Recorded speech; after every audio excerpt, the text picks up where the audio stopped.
নমস্কার বন্ধুরা, food lover চ্যানেলে সবাইকে স্বাগত জানাই। শীতকাল মানেই সবুজ শাকসবজি দিয়ে বাজার কিন্তু ভরা থাকে, আর এই সবজি দিয়ে একটু পাঁচমিশালি তরকারি তো করতেই হবে। এই তরকারিটি রুটির সাথে ভীষণ ভালো লাগে, আর তাছাড়া মসুর ডালের সাথে ভীষণই ভালো যায়। খুব সহজ রেসিপি। আমার রেসিপিগুলো ভালো লাগলে পরে বন্ধু বান্ধবদের সাথে অবশ্যই শেয়ার করবেন। তাহলে চলুন ঝটপট রেসিপিটি দেখে নিই। পাঁচমিশালি তরকারি বানাবার জন্য এখানে শীতকালীন অনেক রকম সবজি নিয়ে নিয়েছি। তার মধ্যে আছে ফুলকপি, মূলো, গাজর, কুমড়ো, আলু, বেগুন, শিম আর 4টে কাঁচা লঙ্কা। সবজিগুলোকে পরিষ্কার করে ভালো করে ধুয়ে তারপর একরকম সাইজে করে কেটেছি। আর এখানে আছে হাফ বাটি কড়াইশুঁটি আর অল্প কিছুটা ধনেপাতা। গ্যাসের উপর একটা কড়াই বসিয়ে কড়াইটা খুব ভালো মতো গরম করে নিয়েছি।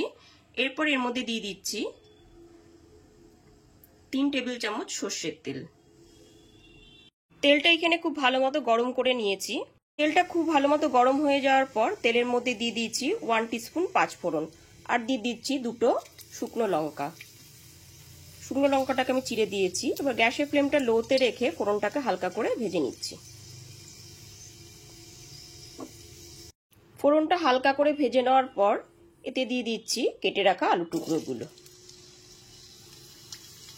কেটে রাখা আলু টুকরোগুলো একটু নাড়াচাড়া করে নেওয়ার পর এর মধ্যে দিয়ে দিচ্ছি ফুলকপিগুলো। কেটে রাখা সমস্ত ফুলকপির টুকরোগুলোকে দিয়ে দিলাম। ফুলকপির টুকরোগুলো দেওয়ার পর একটু নাড়াচাড়া করে নিলাম।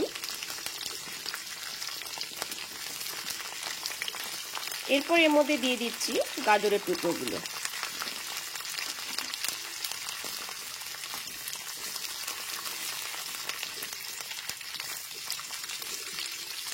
কেটে রাখা গাজরের টুকরোগুলো দেওয়ার পর খুব ভালো মতো একবার নাড়াচাড়া করে নিচ্ছি। যেহেতু এই সবজিগুলো রান্না হতে একটু টাইম লাগে, ওই জন্যই সবজিগুলো দিয়ে আগেই নাড়াচাড়া করে নিচ্ছি। এরপর একে একে সমস্ত সবজিগুলো দিয়ে দেবো। এরপর দিয়ে দিচ্ছি কেটে রাখা মূলোর টুকরো।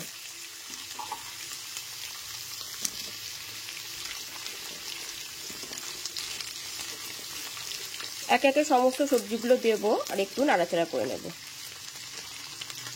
3 থেকে 4 মিনিট খুব ভালো করে নাড়াচাড়া করে নেওয়ার পর এর মধ্যে দিয়ে দিচ্ছি কেটে রাখা কুমড়োর টুকরোগুলো। কুমড়োর টুকরোগুলো দিয়ে নাড়াচাড়া করে নেওয়ার পর এতে দিয়ে দিচ্ছি শিমের টুকরোগুলো।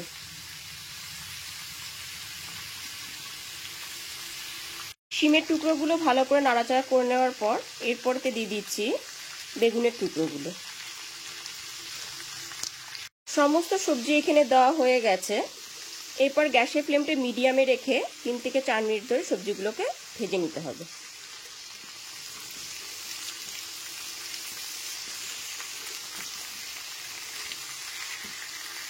তিন থেকে 4 মিনিট ভালো করে ভেজে নেওয়ার পর এর মধ্যে দিয়ে দিচ্ছি 1 টিস্পুন লবণ। লবণটা দিয়ে খুব ভালো করে মিশিয়ে নেবার পর এর মধ্যে দিয়ে দিচ্ছি 1 টিস্পুন হলুদের গুঁড়ো। হলুদের গুঁড়োটা দিয়ে খুব ভালো মতো একবার মিশিয়ে নেবার পর এর মধ্যে দিয়ে দেব হাফ বাটি পরিমাণ কড়াইশুঁটি। কড়াইশুঁটিটাও খুব ভালো মতো মিশিয়ে নিতে হবে। সমস্ত সবজির সাথে কড়াইশুঁটিটা খুব ভালো মতো একবার মিশিয়ে নিচ্ছি। সমস্ত সবজিগুলো দেওয়ার পর খুব ভালো মতো মিশিয়ে নিয়েছি। এরপর এর মধ্যে একটু কালার আনার জন্য দিয়ে দিচ্ছি কাশ্মীরি লঙ্কার গুঁড়ো। সমস্ত সবজিগুলো দেওয়া হয়ে গেছে। এরপর আমি 3 থেকে 4 মিনিট ধরে গ্যাসের ফ্লেমটা মিডিয়ামে রেখে ভালো মতো সবজিগুলোকে ভেজে নেব।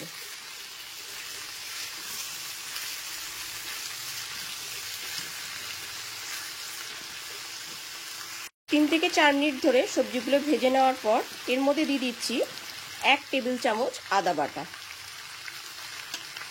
আর দিয়ে দিচ্ছি 4টে চেরা কাঁচা লঙ্কা। আদা বাটাটা দিয়ে খুব ভালো মতো একবার কষিয়ে নেবার পর এর মধ্যে দিয়ে দিচ্ছি হাফ টিস্পুন জিরের গুঁড়ো।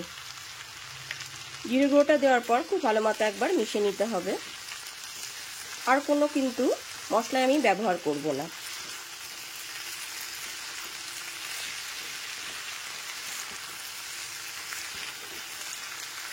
পাঁচমিশালি তরকারিতে খুব বেশি মশলা দিলে পরে কিন্তু স্বাদটা ভালো লাগে না, তাই অল্প সামান্য জিরে গুঁড়োই দিয়ে দিয়েছি। এরপর 4 থেকে 5 মিনিটের জন্য ঢেকে রান্না হতে দিলাম। 3 থেকে 4 মিনিট পরে ঢাকনাটা খুলে দেখে নিচ্ছি। এবার খুন্তি দিয়ে একটু নাড়াচাড়া করে নিচ্ছি। সবজিগুলো এখানে অনেকটাই মজে এসেছে। এরপর এর মধ্যে দিয়ে দিচ্ছি 1 টিস্পুন চিনি। যেহেতু এটি নিরামিষ রান্না, চিনিটা দিলে স্বাদটা খুবই ভালো আসবে। চিনিটা দিয়ে খুব ভালো মতো একবার মিশিয়ে নিচ্ছি। সবজিগুলো খুব ভালো মতো একবার নাড়াচাড়া করে এর মধ্যে দিয়ে দিচ্ছি হাফ বাটি পরিমাণ ধনেপাতা কুচি। এতে ফ্লেভারটা খুব ভালো আসে, ওই জন্য ধনেপাতা কুচিটা দিয়ে দিলাম।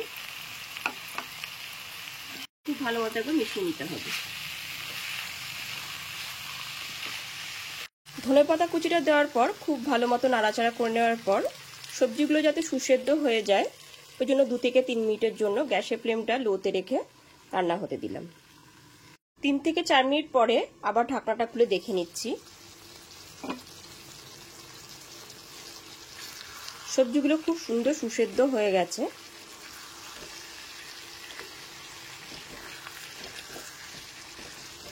এবার গ্যাসের ফ্লেমটা অফ করে দিলাম।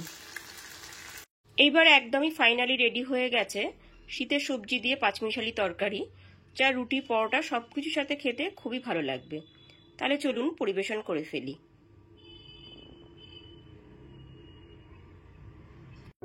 আমার এই রেসিপিটি আপনাদের ভালো লাগলে অবশ্যই একটি লাইক করবেন আর কমেন্ট করে জানান যে রেসিপিটা আপনাদের কেমন লাগলো।